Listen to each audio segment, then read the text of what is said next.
Today I'll bring you with me on my last big long run before the Valencia marathon. Okay, let's go. It's 10:30. It's a little bit late. I woke up late. It's about 15 degrees at the moment. So by the time I finish, it should be around 20, I guess, in the shade. So 25 in the sun.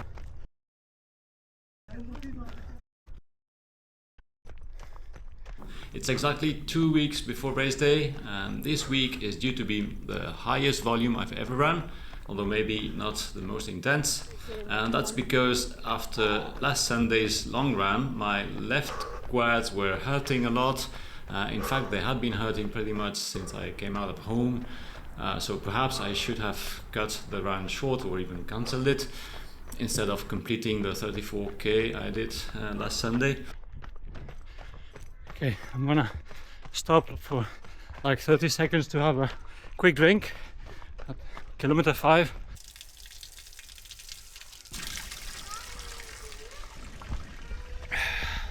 Alright, so far so good.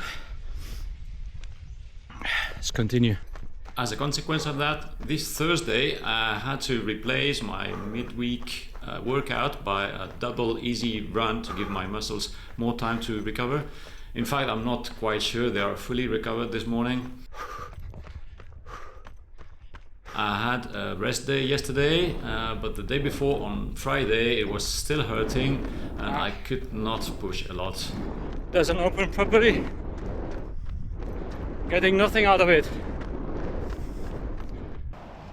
In reality, this marathon block has been pretty short because I have been focusing more on half marathon training in late summer, early autumn. So my long runs progression so far has been 27k, 30k and 34k last Sunday. And today I intend to push it to between 37 and 38k. Yet, if I compare that to what I did last year for the Valencia marathon, my progression then had been 28, 32 and a maximum of 35k. So this year I will have one more long run and also longer runs. Yeah, as always there is headwind on the seafront running that way. A little bit less than last week, but still I can feel it.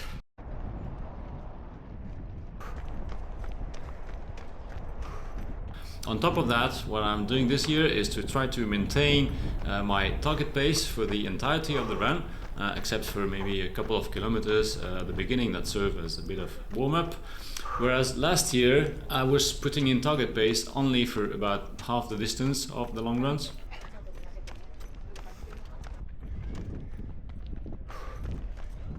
In terms of weekly volume, I believe I'm also slightly above what I did last year. And this time I have been adding midweek threshold workouts with long reps and eventually quite high volume too. I mean high volume for me, nothing like what some of the guys out there are doing. I'll stop and have a beer.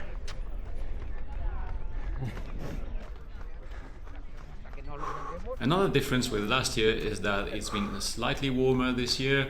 In fact, today is the first time it is a little bit cooler, but up until now I have always been running at above 20 degrees Celsius, and I believe my Garmin even says I'm still somewhat heat adapted, going into December.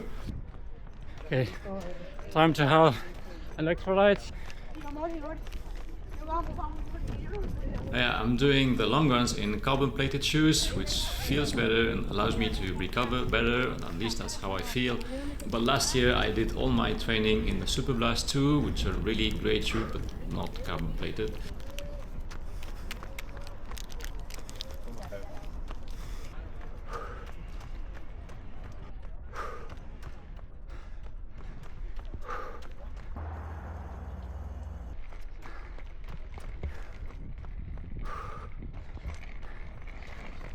Kilometer 15, feeling okay so far.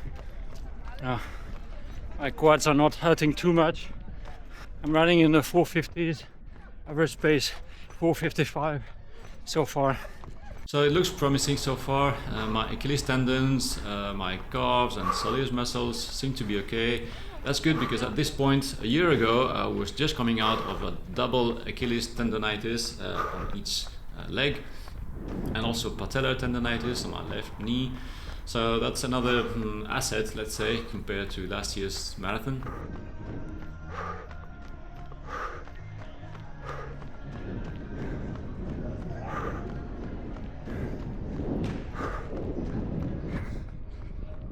Now, even though my left quads are a bit in doubt right now, the rest of my body is pretty much okay. Like I said, the lower legs are okay, but also in the previous runs so far, my body has not been physically collapsing. I mean, the joints, the core, the hips, no foot pain either.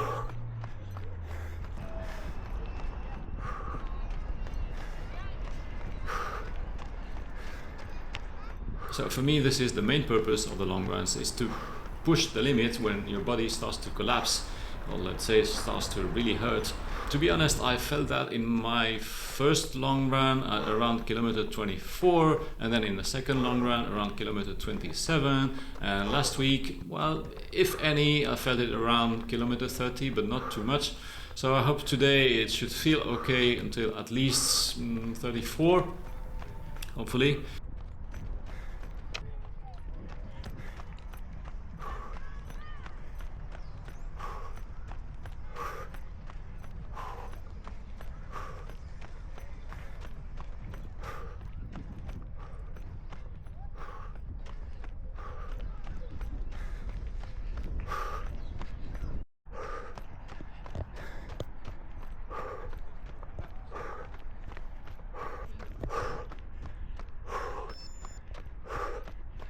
And yeah, following this progression, and the next time, that is on marathon day, my body should feel okay until, well, kilometer 38 or so. Of course, there is no guarantee of that whatsoever, but yeah, fingers crossed.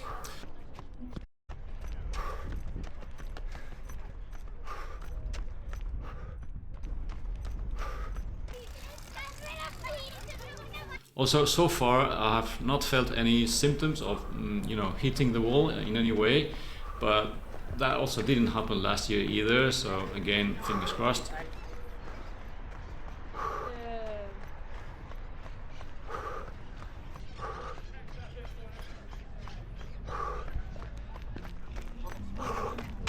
I haven't done a complete carb load for today's long run. Yet I focused on eating primarily carbohydrates yesterday, and I also had a pretty heavy carb-centered breakfast this morning. Starting to feel pretty heavy by now.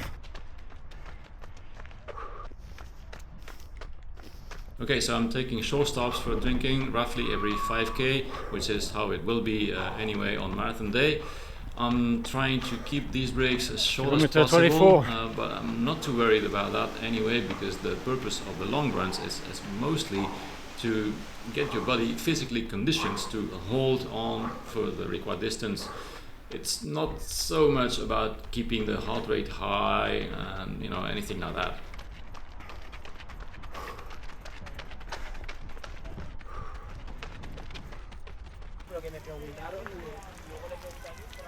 "25k in, starting to feel very heavy at this point. I've been slowing down significantly the last 5k. Let's see what I can do."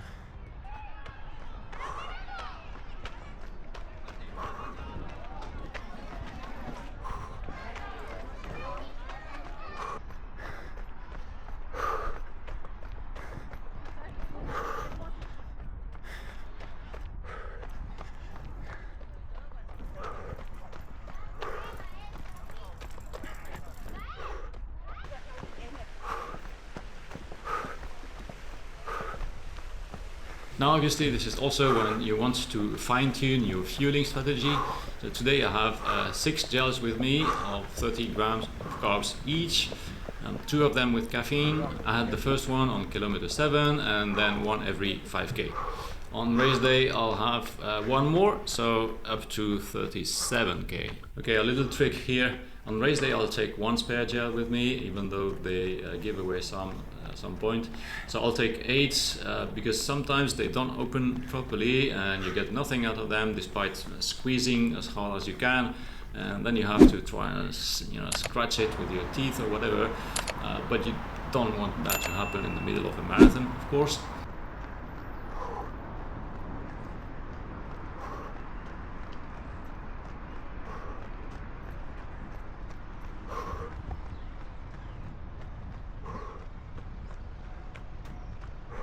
Last week I used the Metaspeed Edge Tokyo for my 34k long run. They felt alright, so today I'm testing the Deviate Nitro Elite 3 over 38k, and previously I did the other two long runs in the Alphafly 3.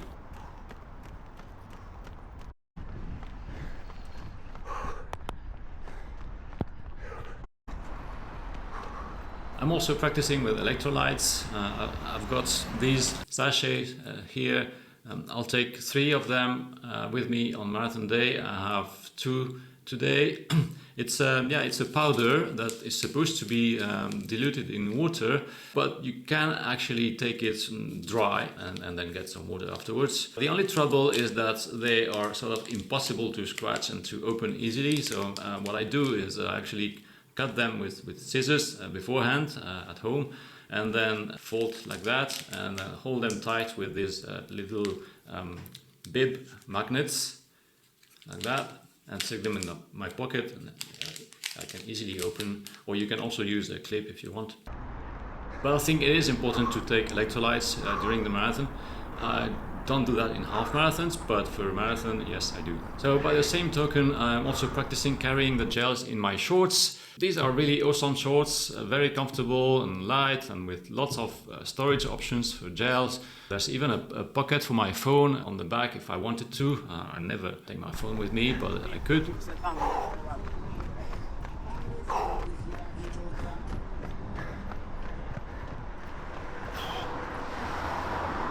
"32k in, I'm gonna have my last gel." Okay, I'm back on the cycle path, last stretch back home.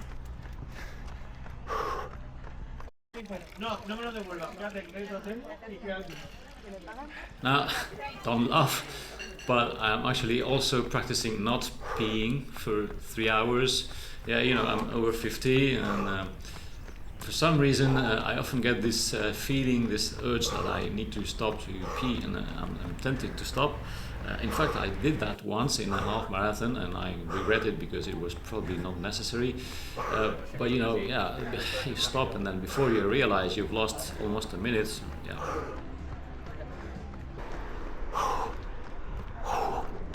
At 9 a.m. today, the temperature was 12 degrees Celsius, but you know, as time passes, the temperature rises to around 20 degrees, or let's say 25 degrees Celsius in the sun. So hopefully in 2 weeks it should be roughly the same, or ideally a tad lower, but you never know.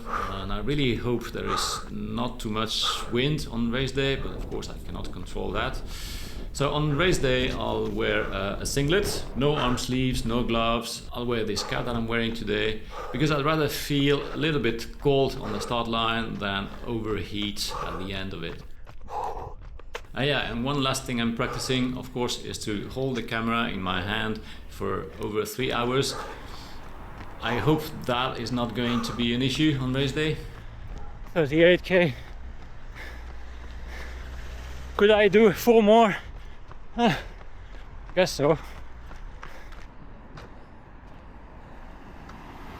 Okay, I've made it to the end with a decent and consistent pace, although I did take more frequent drink stops in the second half of the run. It ended up being 39k, a bit more than I had planned, but that's okay. So how was it? Do I feel like I could continue for 3 or 4 more kilometers?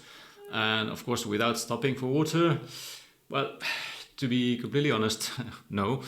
But that's normal. I mean, it always feels hard, and you always think, how the hell am I supposed to do this or that on race day? But yeah, you've got to trust the taper, the carb load, hopefully good race conditions, the race vibes, the support, the adrenaline, and so on.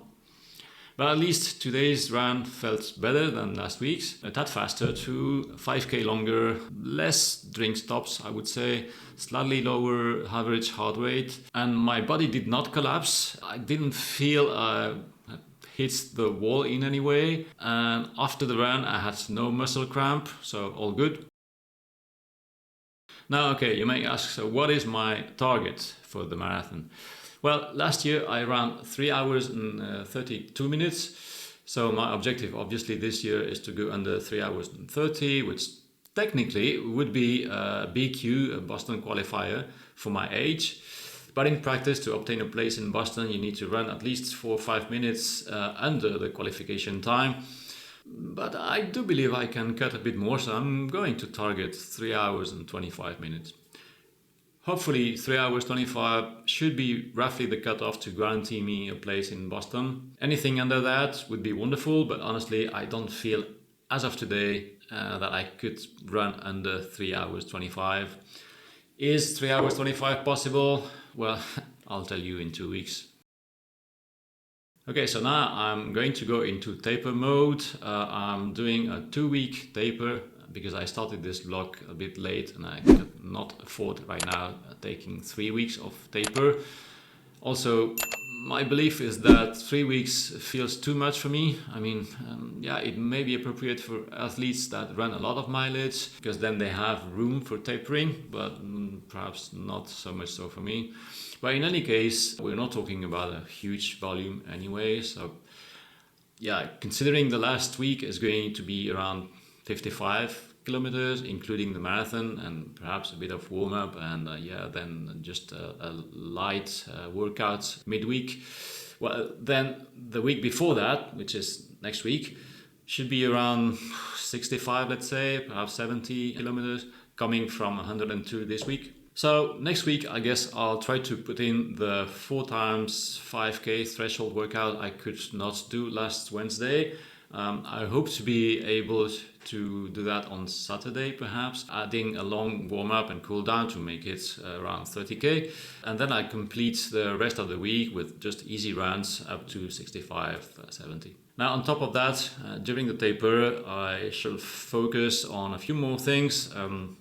Yeah, let's see if I can return to the gym that I've been ignoring for the last 2 or 3 months to make sure my legs are and also my core are properly conditioned. And then I'll try to focus on getting enough good quality sleep, also getting used to waking up early enough so that is not a surprise on race day. Focus on not putting on extra weights and on avoiding catching any sort of virus, which would be a really bad idea.